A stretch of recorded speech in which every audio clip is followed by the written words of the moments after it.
Ang sabi nila, karamihan daw sa mga problema ng mga magkasintahan at mga mag-asawa ay nagsisimula sa mga salita na may letrang S. Salapi, sulsul, sex, sakal, sisi, sawa, salawahan, at marami pang iba. Pero sa kwento natin ngayon mga kapatid, kwento nila Mila, Dre at ang nobya ni Dre na si Lizelle ay may dalawang mahalagang S ang iiral. Ang unang S ay sikreto. Pangalawa naman ay selos. At ang pangalawa ay bunsod ng mga sikreto, ng mga kinukubli. May isang babae na ang kinukubling lihim ay magbubunga ng isa pang letrang S. Sa panig naman ito ng kasintahan, suspetsa. Isa sa kanila ang malalaman na may dahilan kung bakit ang letrang binabanggit natin ay kahugis ng isang hayop na naging sagisag na ng pagtataksil. Ang sawa. At ang pagkawasak ng tiwala ay mauuwi sa isang matinding trahedya na letter S din ang simula. Bakit dito tayo tumuloy sa karinderya, Dre? Abala si Mama sa karinderya namin kapag ganitong oras. Ang mama mo pala ang may-ari nito. Kung gano'n pakilala mo na ako sa kanya. Hindi ba tayo makakaabala sa kanya? Hindi mahal. Halika, lumapit tayo kay Mama. Ma? Nandito na po ako. Dre, anak. Mano po? Ma? Kasama ko po pala si Lizelle. Siya po yung madalas kong kinikwento sa inyo na girlfriend ko. Anak, tama nga ang sinabi mo. Maganda nga si Lizelle. Salamat po, Aling Mila. Pero mama na lang itawag mo sa akin, ha? Total nobya ka naman ng anak ko. Maupo kayong dalawa. Nagugutom na ba kayo? Ano bang gusto niyong meriendahin? Nakakahiya naman po yata sa inyo, Mama. Naku, wala yung Lizelle. Teka, hintayin niyo ako. Magdadala ako ng pagkain dyan sa mesa niyo. Mahal? Ayos ka na? Ayos lang ako. Huwag kang mahiya kay Mama, ha? Mabait siya. Tingnan mo nga, oh. Mukhang botong-boto siya sa'yo. Tingin ko nga. Eto na ang ginataang bilo-bilo at ang mga turon sa inyong dalawa. Nagdala rin ako ng soft drinks para sa inyo. Salamat po ulit. Ay, ilang taon ka na ba, Lizelle? 26 na po ako, Ma. Bata ka pala ng isang taon kay Dre. Bale, magkatrabaho kayo ni Dre, tama ba? Opo, ako po naka-assign sa operations habang si Dre sa accounting po. Anak, Ma? kailan pa kayo ni Lizelle, ha? Magdadalawang buwan na rin po kami. Talaga? Ba't di mo naman sinabi sa akin, anak? Kasi gusto ko po kayong sorpresahin, May. Sorpresahin? Opo. Sus, kunwari ka pa. Kung sa bagay, mature ka na. Alam mo na yung ginagawa mo. Ako naman hanggang gabay lang sa'yo. At saka alam ko naman na mabuting babae ang pipiliin mo. Ikaw, Lizelle, tatapatin na kita. Boto ako sa'yo. Mukha ka naman kasing mabait at malinis na babae. Talaga po. Naku, salamat po, Ma. Siya nga pala, Lizelle. Pakiramdam ko, tumatanda ako pag masyado kang magalang. Ay, ganun po ba? Naku, pasensya na po. Pero wag po kayong mag-alala kasi hindi po kayo mukhang matanda. Ang totoo po niyan, para lang po kayong magkapatid ni Dre. Sus, talaga ba? Tako, ito talaga nang bobola pa. Hindi po ako nang bobola. Bata po kayong tingnan. Ano pong sekreto nyo? Ay, sekreto? Hindi kasi ako madaling ma-stress. At saka siguro healthy diet. Kaya tingnan mo, mukha akong bata.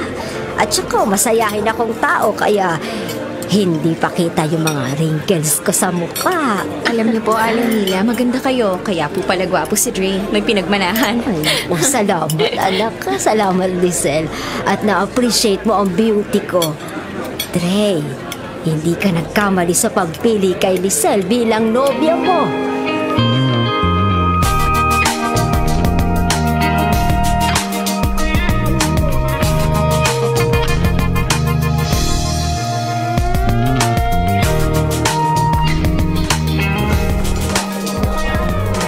Congratulations, Dre!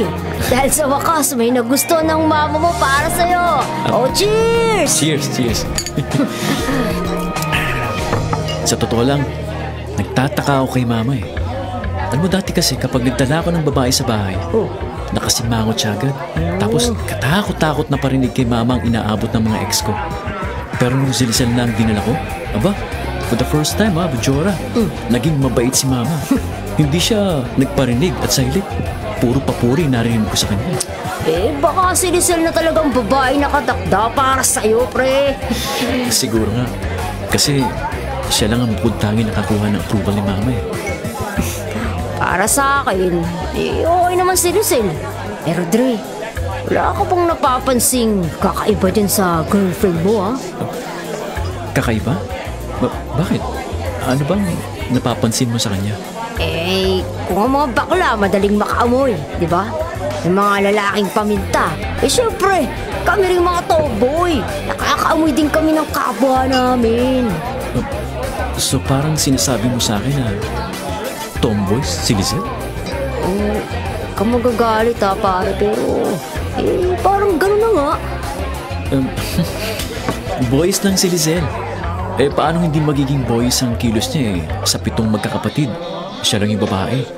Malayong ma-influensyahan siya ng mga kapatid niya kasi siya yung panganay. Yung mga kapatid ni Lisel, mga totoy pa yun. Boys lang siguro si Lisel. Kung tomboy siya, hindi siya magkakagusto sa akin. At saka, may tomboy bang pala makeup? At saka, Bajora, kahit na tomboy ang girlfriend ko, wala pa rin namang magbabago eh. Mahal ko siya. Mahal niya ako. Masaya na ako dun.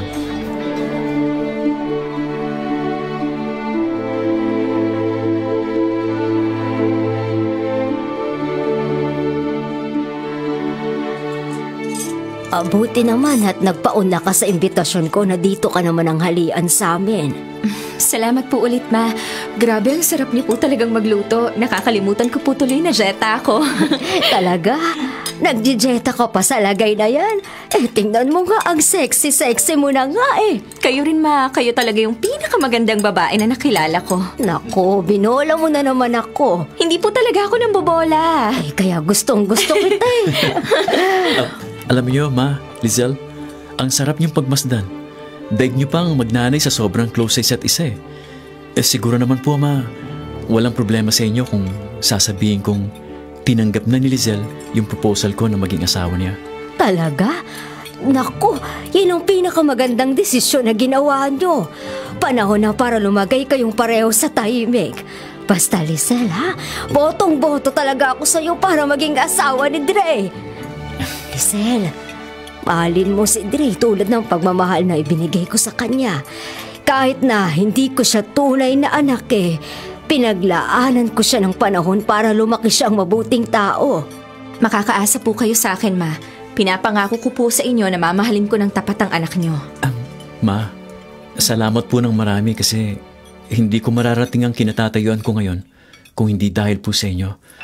Mahal na mahal ko po kayo, Ma. Ako rin, anak. Mahal na mahal kita. Masaya ako para sa inyo ng future wife mo.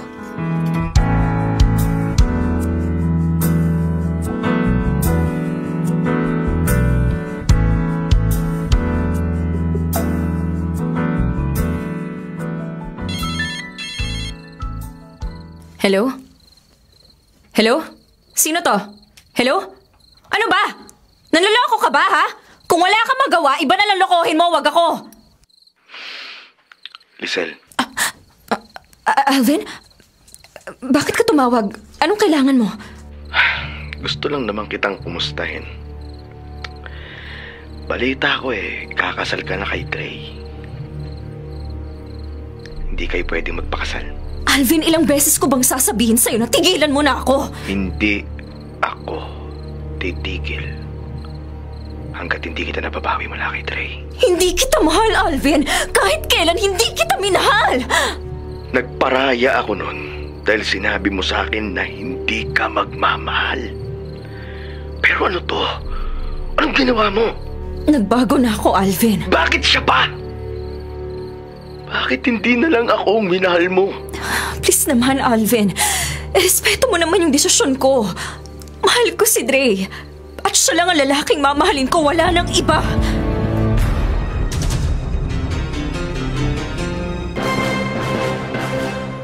Sa lahat ng nakarelasyon ng anak na si Dre, itanging si Lizelle lang ang nagustuhan nila ni Mila. Bibo, bolera, parang si Chacha, magaan, parang hindi si Chacha, at masayahin parang si Chacha. Mabilis na napalapit ang loob ni Mila sa dalaga, lalo nang malaman niya na may seryosohang plano pala itong si Lizelle at si Dre. Pero itong si Lizelle ay mukhang may nililihim na bahagi ng kanyang nakaraan. May katotohanan kaya ang napupuna ng mga tao sa paligid nila. At sino kaya ang Alvin na tumawag sa telepono? Para napakatensyonado yata ng usapan nila. May kapangyarihan daw ang pag-ibig na burahin at kalimutan ang anumang mga kabanata sa aklat ng ating nakaraan. At alam ni Dre kung ano si Lizelle dati. Alam niyang ang matigas na kilos niya na walang hinhin ay hindi simpleng pagkakataon lamang. Para kay Dre, ang nakaraan ay nakaraan. Ganyan ang kanyang filosofiya at dapat din na iniisip ng sino mang nais umibig. Kung anuman ang naging mga pasya ng kasintahan sa buhay dati, ay wala na siyang pakialam. Pero mga kapatid, sa kwento natin, sadyang may mga lihim na parabang mga bangkay na kusang bumabangon mula sa hukay at hindi na mapigilan. Hello? Lizelle? Nasaan ka na? Nandito na ako sa mall. Parating na ako, Dre. Pasensya ka na ako, nalita ko ha. Na-traffic ako eh. Sige na, mahal. Ibababa ko na to. Hintayin mo ako. Oh, sige, Lizelle. Bye. Dre, Alvin? Sandali. Anong masamang hangin ang nag-udyok sa'yo para lapitan ako? gusto ko lang naman mga musta. Pwede ba, Alvin? Tigilan mo na si Lizelle. Ilang beses ka na nga niya binasted, di ba? Bakit ba ang kulit mo pa rin?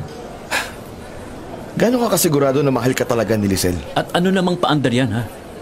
Alam mo, Alvin, wala akong panahon dyan sa kabaliwan. Alam ko ang lahat ng sikreto ng girlfriend mo. Ano? Ano sabi mo? Alam mo, Alvin, namumuro ka na sa... Alam ko ang buong pagkatao ni Lizelle. Hindi ka niya mahal. Ano? Dahil kahit kailan, hindi siya papatol sa isang tulad mo. Ah, ganun! Hayop ka, Alvin! Hindi kayo talo ni Lizelle, Dre. Tandaan mo yan. Alvin! Anong ginagawa mo dito? Ibubulgar ko lang naman sa lalaking to ang tunay mong pagkatao. Hayop ka! Papatayin kita, Alvin! Dre, tama na! Halika, malis tayo! Iwanan na natin siya!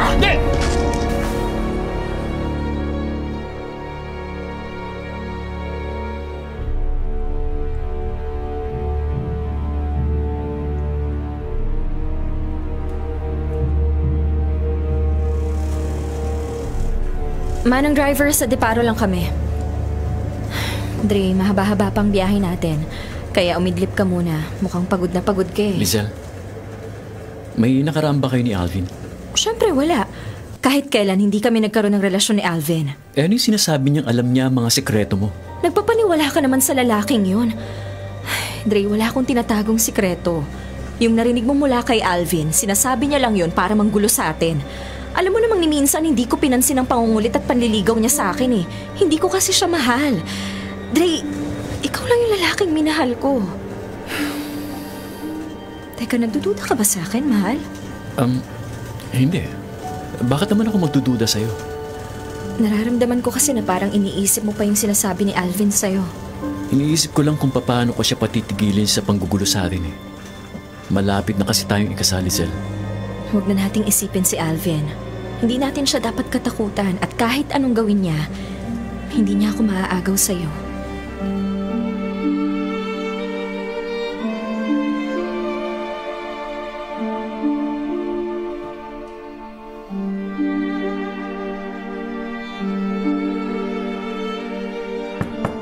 Tao po! Tao po! Dre! Nanay Mila! Nandito na po ako! Ay, ma! Naku, pasensya ka na kung nakatapis lang ako ng tuwalya. Naliligo kasi ako eh. Naku, ma, pasensya na po. Halika, pasok ka sa loob. Ma, si Dre po. Ay, wala, umalis. Hindi ko nga alam kung saan pumunta eh. Kaya sinamantala ko ng maligo. Ang init kasi ng panahon ngayon. Bakit mo ako tinitingnan ng ganyan? Paano niyo po na-maintain yung ganyan kasexing katawan sa edad niyong yan? Ay, well, istrikto kasi ako sa diet. Tsaka madalas akong nagsusumba at ballroom dancing. Kaya ito, na-maintain ko ang figure ko. Teka, bakit mo naman naitanong yan, Lizelle? Wala lang po.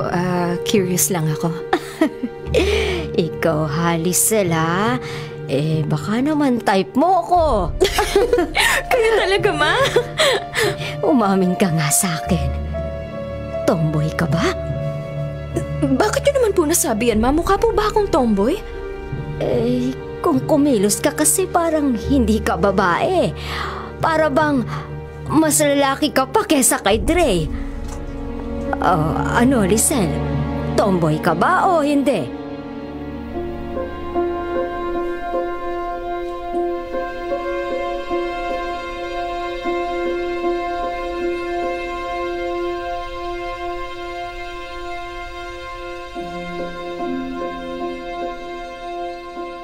The number you dialed is either unattended or out of coverage area. Please. Bakit kaya cannot be reached ang cellphone ni Lizelle? Kanina pang umaga to ah. Ay, ano kaya nangyayari? Manong, ito pong bayad namin. Dre! Ma, magkasama pala kayo ni Lizelle. Saan kayo pumuntang dalawa? Ay, nanggaling kami sa mall. Nanood kami ng sine. Ha? Nanalo kasi ako ng 2 advance screening tickets sa isa pang contest sa radyo. Gusto ng mama mo na manood kaya siya na lang yung inaya ko. Ganun ba? Kaya pala, ilang beses akong tumatawag sa'yo cannot be reached ka. Pinatay ko kasi yung cellphone ko sa loob ng sinehan. Ngayon ko lang naalalang buksan. Pasensya na, ha? Tara na. Pumasok na tayo sa loob ng bahay. Kumusta naman yung panonood nyo ng sine? Maganda ba yung palabas? Ay, oo, anak. Ang ganda. Nag-enjoy nga kaming dalawa ni Lizelle kanino bang cellphone yung tumutunog? Sa'yo ba, Lizelle? Oo, ma. Sino yung tumatawag, mahal? Kaibigan lang. Sandali, kakausapin ko lang. Mabilis lang. Ma? Wala ho ba kayo napapansing kakaiba kay Lizelle? Aha? Wala naman. Bakit mo naman naitanong yan? Meron ka bang napapansing kakaiba sa kanya? Para kasing nanlalamig na siya sa akin, ma. Naku, huwag ka mag-isip ng ganyan. Walang ginagawang masama si Lizelle. Huwag mo siyang pag-isipan ng masama.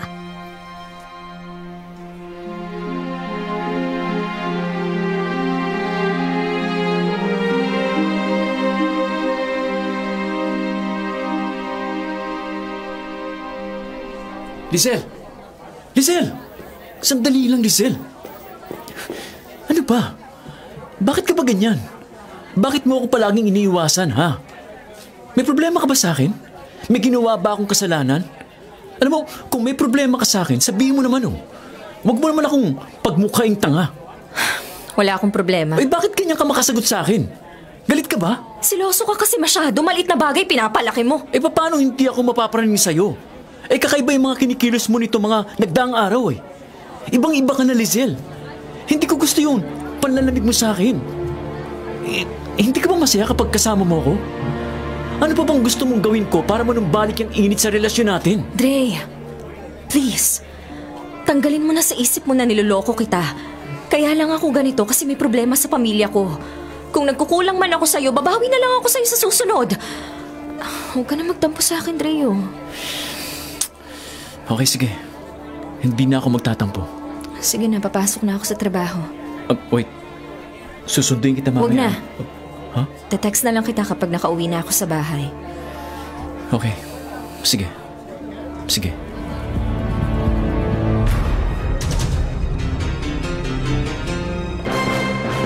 Ang mangingibig kahit gaano maunawain, hahantong din sa puntong mapapraning. Dahil sa mga kinikilos ni Lizelle, lalong nagsususpecha itong si Dre sa kanyang nobya. Hindi sinasagot ng telepono, nanlalamig, siguro kulang sa lambing, parang malayo ang loob, malayo ang tingin. Sabi ni Lizelle, problema raw sa pamilya ang sanhi nito. Siguro, ang first reaction na matino dapat nitong si Dre ay, sige, nandito lang ako, susuportahan kita. Pero umabot sa punto na parang naiirita na itong babae. Kasi parang makulit at masyadong siloso daw itong si Dre. May rason kaya talaga na magselos ang kanyang boyfriend. Ano bang oras ang uwi ng girlfriend mo, ha, Dre? 5:00. Palabas na yun ng factory. Dre, may napapansin ako sa girlfriend mo, eh. Oo. Sigurado ka bang babae yun? Ano ba namang klaseng tanong yan? Siyempre, babae si Lizelle. Bakit ba? Ano akala mo sa kanya? Transgender? Sira. Ano naman? Alam kong babae si Lizelle, biologically. Ang ibig kong sabihin, pare, sigurado ka bang straight na babae ang girlfriend mo? Bakit ba? Ano ba sa palagay mo? Ano kasi? Hindi, Alam mo, napapansin Jensen, ko lang parang tomboy si Lizelle. Jensen, alam mo, pareho kayo ni Bajora ng sinasabi tungkol kay Lizelle, eh. Pero maniwala kayo, hindi tomboy ang nobya ko. Dre, tingnan mo yun. Ayun, si Lizelle yun, di ba? Huh? Lumabas na ng factory. Oo nga, no? Teka, si Lizelle ba yun? Isuot mo nga yung salamin mo sa mata. Naku, naiwan ko sa bahay yung salamin ko, eh. Ayun siya, oh. Nasaan? Ayun, oh. May lumapit na babae sa kanya. Ano ba itsura ng babae? Teka. Aba. Naku, parang si Aling Mila yun, ah. Ha? Si Mama? Teka, ano naman ang ginagawa niya dyan? Oh. May humintong tricycle sa harap nila, oh. Sabay silang sumakay. Naku, Dre. Sigurado ko talagang si Mama yung sumalubong kay Lizelle?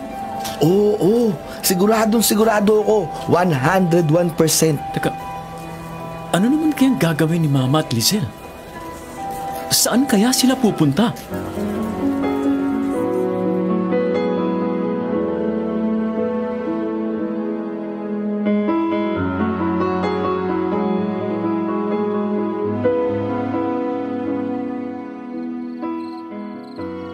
Anak, nandito na ako. Ma, saan po kayo nagpunta ni Lizelle?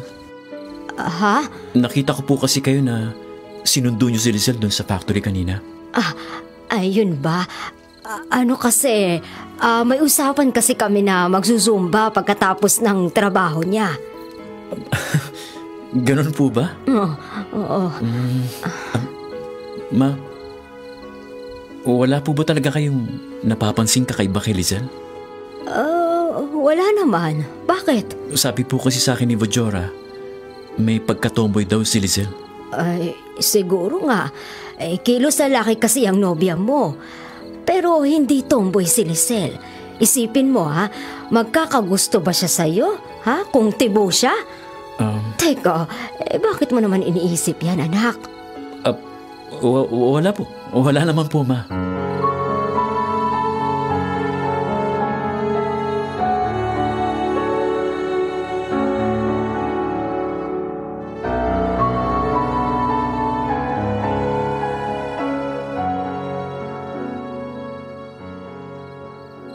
Lizelle? Lizelle? Alvin, anong ginagawa mo dito? Namiss kita eh. Pwede ba, Alvin? Tigilan mo na ako. Hindi, Lizelle. Kahit na ano pang gawin mong pag-iwas, hindi ako titigil hanggat hindi kita nakukuha. Ilang beses ko bang sasabihin sa'yo na hindi tayo talo? Dahil tomboy ka? Kung tomboy ka pala, bakit pumatol ka kay Dre? Ano bang pakialam mo, Alvin, sa buhay ko, ha? Mahal kita. Hindi kita mahal, Alvin! At sinong mahal mo? Si Dre? Nagpapatawa ka ba? Alam ko, Lizelle. Alam kong hindi mo mahal ang lalaking yon. Dahil ang alam kong mahal mo ay yung... Tama na, Alvin! Huwag mo na akong guluhin pa! Pwede ba? Wala akong pakialam kahit na tomboy ka. Akin ka lang, Lizelle. Akin ka lang. Bigyan mo si Lizelle! Kahit pa lalaki ko! Lumayo ka sa girlfriend ko. Dahil kahit anong gawin mo, hindi mo siya makagaw sa akin! Talaga? Gano'n ka kasigurado na mahal ka ng babaeng yan? Tama na, Alvin! Please! Kapag hindi ka pa tumigil sa panggugulo sa buhay namin, hindi ako magdadalawang isip na ipakulong ka! Tanda mo yan!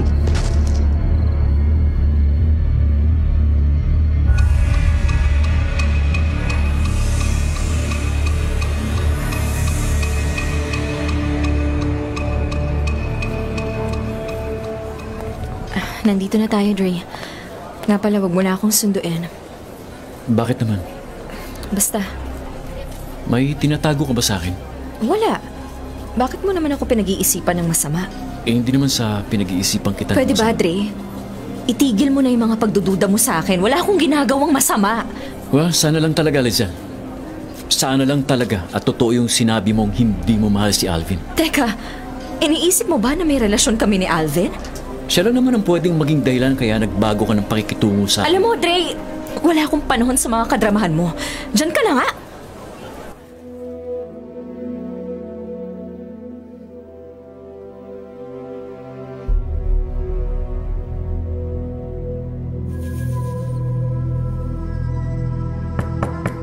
Lizelle?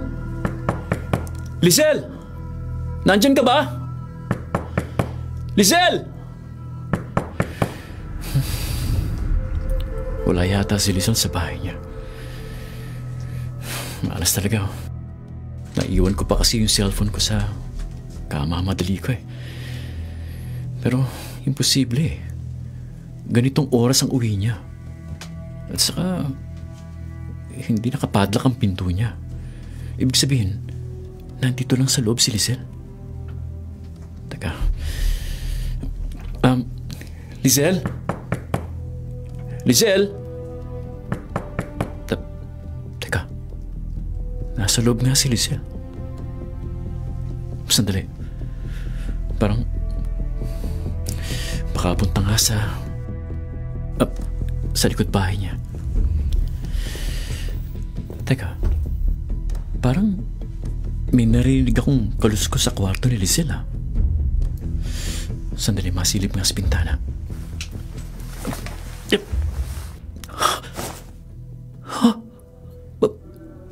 Diyos ko po. Si Liza? At saka... Diyos ko po. Hindi maaari ito. Si Liza at saka si... May relasyon silang dalawa. Diyos ko po. Nananaginip lang ba ako? Ang baboy nila. Ang sasama nila. Paano nila ako nagawang lukuhin? Ang sasama nila. Hindi. Nananaginip lang ako. Hindi pwede. Diyos ko po. Tulungan niyo po ako, Diyos ko. Nagkakagulo na nga itong magsyotang si Dre at si Lizelle. At matagal na talaga, medyo matagal-tagal na rin na naghihinala itong lalaki. Parang may nililihim. At sunod-sunod na yung mga kahina-hinalang mga kilos. Bakit po? Hanggang isang araw. O gabi ba yun? Merong nakita si Dre na sabihin na lang natin na walang sino man mangingibig ang maaring makalimot, ang maaring patawarin, at maaring tanggapin. Ano kaya ang nakita ni Dre na ginagawa ni Lizelle at sino ang kanyang kasama? Dre! Sabi ko na nga ba dito kita matatagpuan eh. Shara, Oh, ano ba nangyari sa'yo, pre? si Lizelle eh. Shara, Oh, si Lizelle eh. Nahuli ko siya. Pinagtataksilan niya ako. talaga? Ano namang sabi mo? Oh, hinarap mo na siya? Hindi pa, Majora. Hindi ko kaya eh.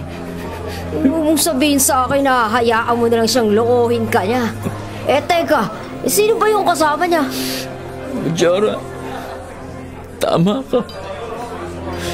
Babae rin ang hilig niya. Pero ang masakit, bakit yung babae pa yun ang pinatulad niya? Teka, sino ba kasi yun, Dre? Sino yun? Uy, pare! Ano ba? Huwag ka nga umiyak na parang bata. Pinagkatiwalaan ko sila, Majora. Hindi ko akalain na magagawa nila sa akin to. Dre, kung nahuli mo na si Lizelle na niloloko ka, mabuti pang hiwalayan mo na siya.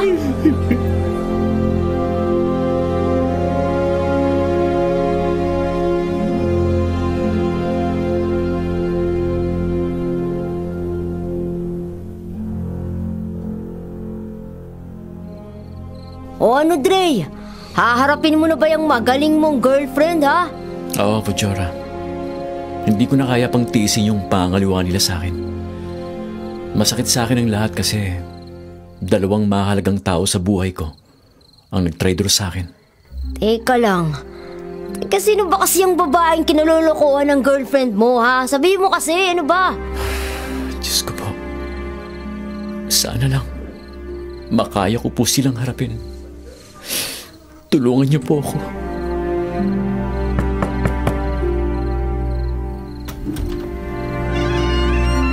Dre, anak?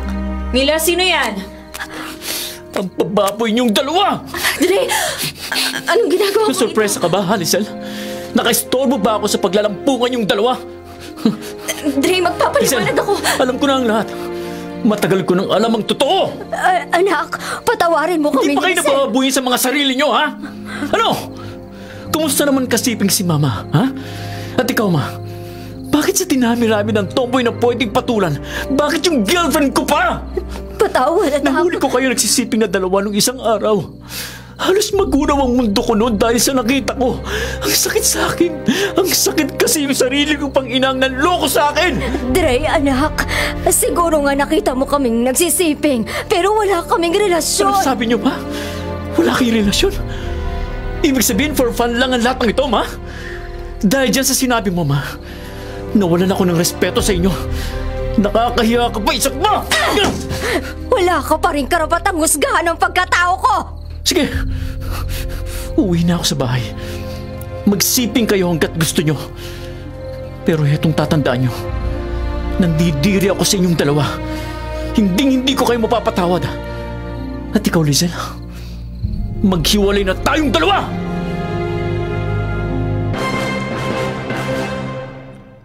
At si Aling Mila nga, ang kanyang ina, ang nahuli ni Dre. Nakasiping ni Lizel. Siyempre, hindi pala sila nagzuzumba. Mas malala pa ang nangyayari. Sa dinami-dami naman ng kanyang magiging karibal. Sa dinami-dami naman ng taong pagtataksilan. Ang nanay pa niya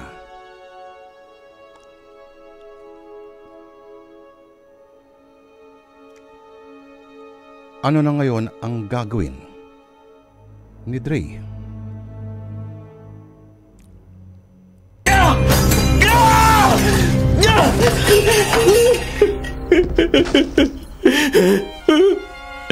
Bakit sa dinami-rami na pwedeng panloko sa akin? Bakit sila pa? Anong kasalanan ko para mangyari sa akin ito? Naging tapat naman ako sa aking pag-ibig kay Lizel. Naging mabuti naman akong anak kay Mila. Kahit na alam kong hindi siya talaga ang tunay kong magulang. Bakit nila ginawa sa akin ito? Bakit?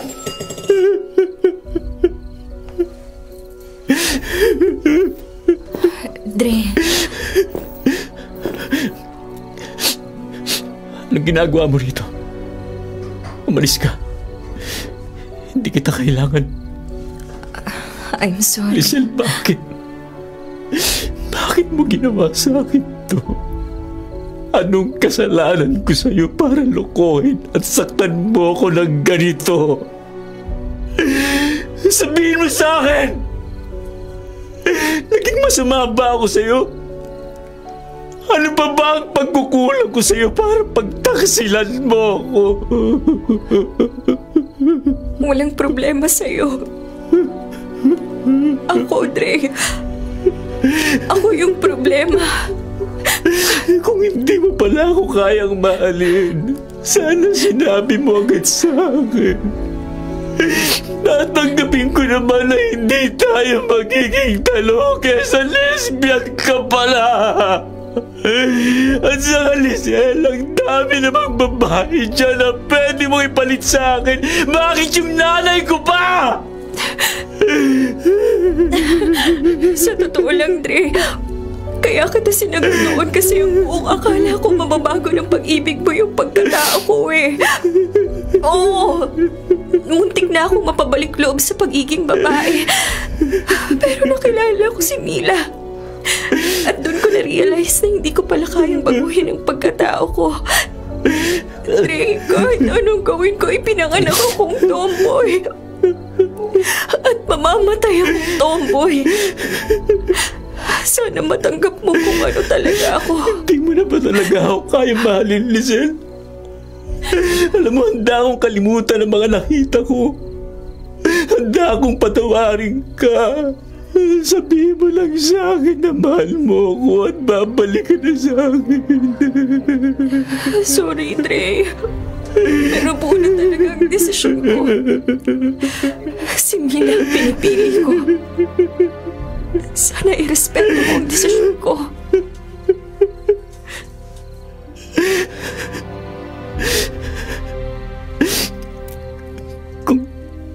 Kung siya ba talaga ang pinili mo, tatanggapin ko. Irespeto ko ang desisyon mo. Sige na. Makakaalis ka na, Lizel. iiwan mo na ako mag-isa.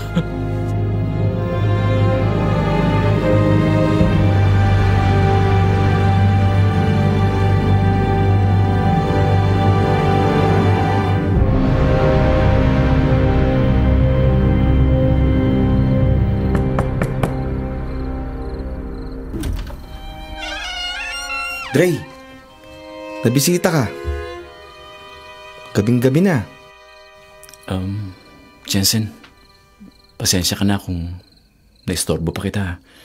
Ikaw lang kasi yung malapit dito eh. Alis din naman ako agad eh.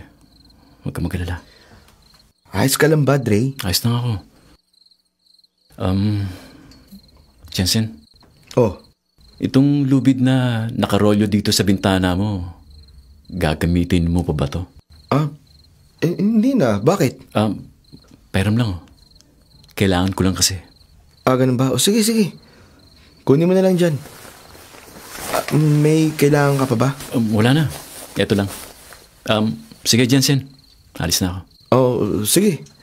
Magkita na lang tayo bukas. Mag-iingat ka, ha?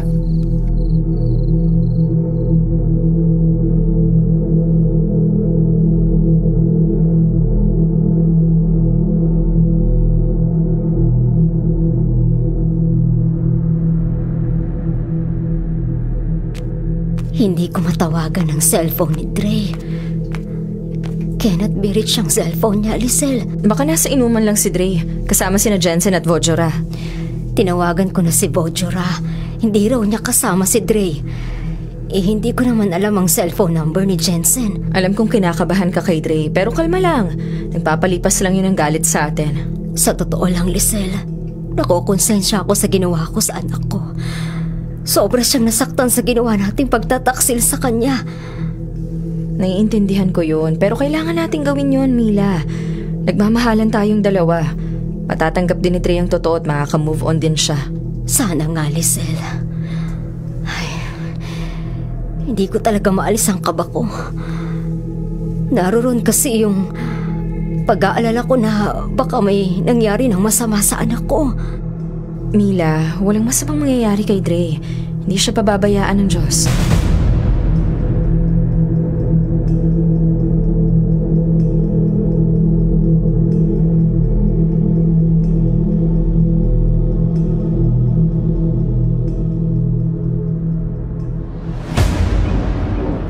Ano ba yan?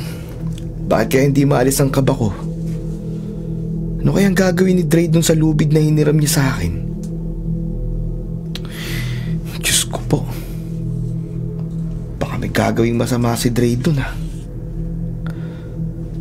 Teka, matawagan nga si Dre sa cellphone niya. Number nun. Ito. The number you dialed is either unattended Kaya or nat-breach ang phone niya. Please check the number and dial it. Teka, lalabas nga ako. Baka nasa paligid si Dre.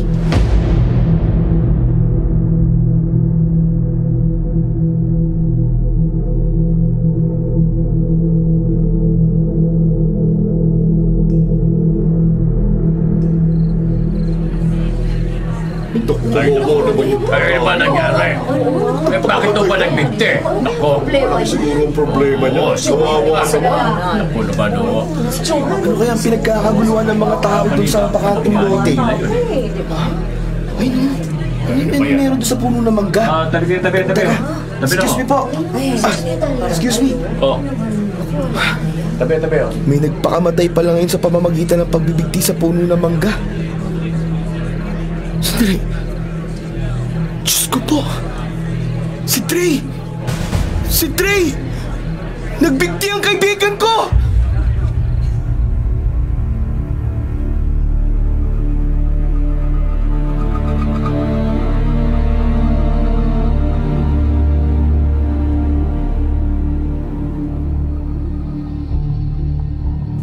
Nasaan na ang anak ko? Aling Mila. Yan po si Dre. Dre! Anak ko! Ano nangyari sa anak ko? Jensen, ano ginawa ni Dre? Bakit siya namatay? Ano po eh. Natagpuan po siya kanina ng ilang mga tambay na nakabigti po dun sa puno ng mangga sa bakanting lote. Malapit po dun sa bahay ko. At siguro, nagawa ni Dre na magpakamatay dahil sa kasawian niya po sa pag-ibig. Kasalanan ko to. Kasalanan ko ang lahat kaya nagawa ni Dre na magpakamatay. Lisel, kasalanan ko. Mia, wala kang kasalanan. Kung meron mang dapat sisihin ako yun. Mas pinili kasi kita kaysa bumalik sa kanya. Hindi ko naman nakalain na magagawa ni Dre na magpakamatay. Lisel, kailangan natin magpakatatag, Mila. Hindi ko mapapatawad ang sarili ko. Dahil sa atin kaya nawala sa akin ang anak ko. Dre! Anak ko! Anak ko!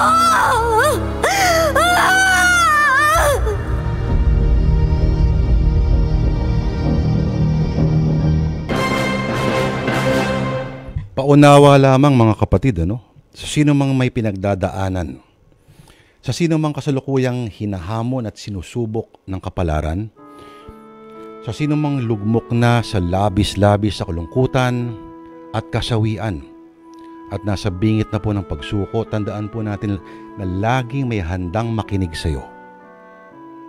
Laging may handang umalalay. Sa Facebook page po namin ngayon mga kapatid, ay fina-flash po namin sa screen ang ilan po sa mga numerong maari po ninyong dulugan. Po, ito po yung mga eksperto at handa po silang umantabay po at umalalay po sa inyo. Anumang oras, mga kapatid. At wala pong stigma dapat at walang kawalan ng puri o dangal sa pagdulog sa kanila. Tandaan natin kung sa ating mga katawan nga na pisikal, dumudulog tayo sa mga eksperto. Ito pa kayang sa ating isipan, pag-iisip, no? Tanggalin po natin yun. Sa ngayon, mga kapatid, ilang taon na lumipas, itong si Lizelle ay nag-asawa na at sa ngayon ay may 2 anak. Si Mila naman ay namumuhay kasama ang kanyang kapatid at mga pamangkin at may isang kainan na ino-operate. Sa ngayon ay okay naman daw ang buhay ng 2.